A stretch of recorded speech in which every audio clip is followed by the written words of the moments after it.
আওয়ামী লীগের যে পুনর্বাসন হচ্ছে একটা মানে চারদিকে চাউর হচ্ছে, মিছিল হচ্ছে, জটিকা মিছিল বিভিন্ন জায়গায়, আজকেও আপনার গণভবনের সামনে মিছিল হয়েছে, আজকেও মহাখালীতে হয়েছে।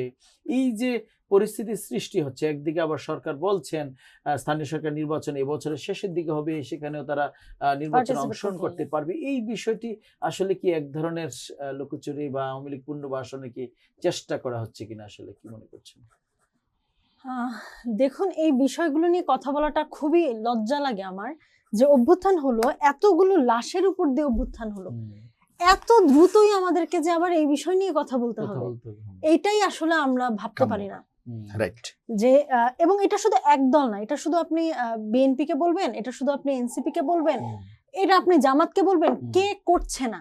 বা আমি আসলে এই বিষয়গুলো, এটা আমরা তো আমরা ছাত্র রাজনীতি করেছি, আমরা একেবারে প্রথম দিকে আমরা কি কারণে মনে হচ্ছে এই যে 1400 মানুষের 1400 পরিবার ধ্বংস হয়ে গেল, 30,000 মতো বিকলাঙ্গ হয়ে গেল, এই এতগুলো মানুষের মৃত্যু, এতগুলো মানুষের বিকলাঙ্গ একবারের জন্য ক্ষমা কিন্তু চাইনি, অপরাধবোধ স্বীকার করেনি। আমি আসছি সে জায়গায়।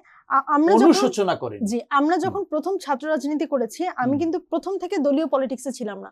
প্রথমে নিরাপদ সড়ক আন্দোলন, কোটা আন্দোলন, এইগুলো দিয়ে দাঁড়িয়েছি, এবং তখন প্রত্যেকটা সময় হচ্ছে এই ছাত্রলীগের হামলার মুখোমুখি পড়েছি, প্রচন্ড পরিমাণের হামলার মুখোমুখি শিকার হয়েছি, এবং এইবারের অভ্যুত্থানে ছাত্ররা বুক দিয়ে হচ্ছে এই আন্দোলনটা এগিয়ে নিয়ে গিয়েছে। তো এইখানে আমাদের রাজনৈতিক নেতারা যখন আমরা দেখতে পাই চোখের সামনে যে তাদের এই ধরনের কথা আমরা যেন নিতে পারি না, আসলে এই কথাগুলো হবে কেন, আর এত দ্রুত হবে কেন। হ্যাঁ, একটা বিচার প্রক্রিয়া না হওয়া পর্যন্ত ইতিহাস অন্যদিকে চলে যাবে। আবার এই সরকার, যারা সরকারে আছে তারা করবেন আগামী দিনে। আবার দেখেন, আওয়ামী লীগ যদি ফেরে সেটার আমি আসলে দায় আর আওয়ামী লীগকে দিতে পারি না। আমি মনে করি যে এটার ব্যর্থতার দায়টা আমাদের। আমরা আসলে সেই সরকার মানে দেশটাকে সেইভাবে, বিশেষ করে যেসব তরুণরা নেতৃত্ব দিয়েছে বলে একটা বিরাট মূল্য নিয়েছে আমাদের জনগণের কাছ থেকে, যে আমরা নেতৃত্ব দিয়েছি, আমরা হিরো, আমাদেরকে হিরো বানাও, তারা যেই প্রতারণাটা করেছে দেশের সাথে, এর কারণে সবচেয়ে বড় কারণ যে আওয়ামী লীগ পুনর্বাসিত হতে পারছে, বা অন্যান্য রাজনৈতিক দল আসলে তাদের প্রতিপক্ষ কে হবে।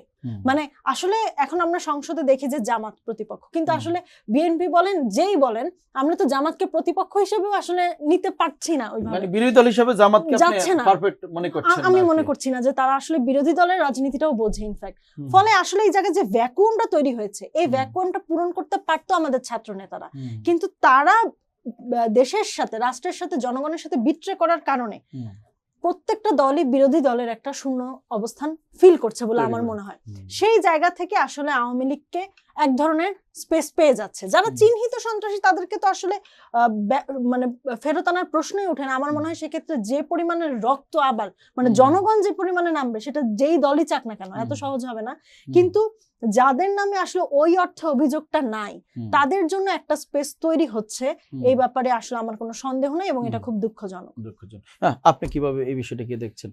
আমরা আপনার কাছে যাব, আমরা আপনার মতামত নিব। আমরা ছোট্ট একটা বিজ্ঞাপন বিরতি যাচ্ছি। দর্শক, আপনারা দেখছিলেন হত্যাকাণ্ড জননিরাপত্তা কতটা ঝুঁকিতে। দুইজন অতিথি কথা বলছেন, লামিয়া ইসলাম সভাপতি, রাষ্ট্র সংস্কার ছাত্র আন্দোলন, কথা বলছিলেন সালিম মোহাম্মদ রেজা, সদস্য, ঢাকা মহানগর উত্তর যুবদল।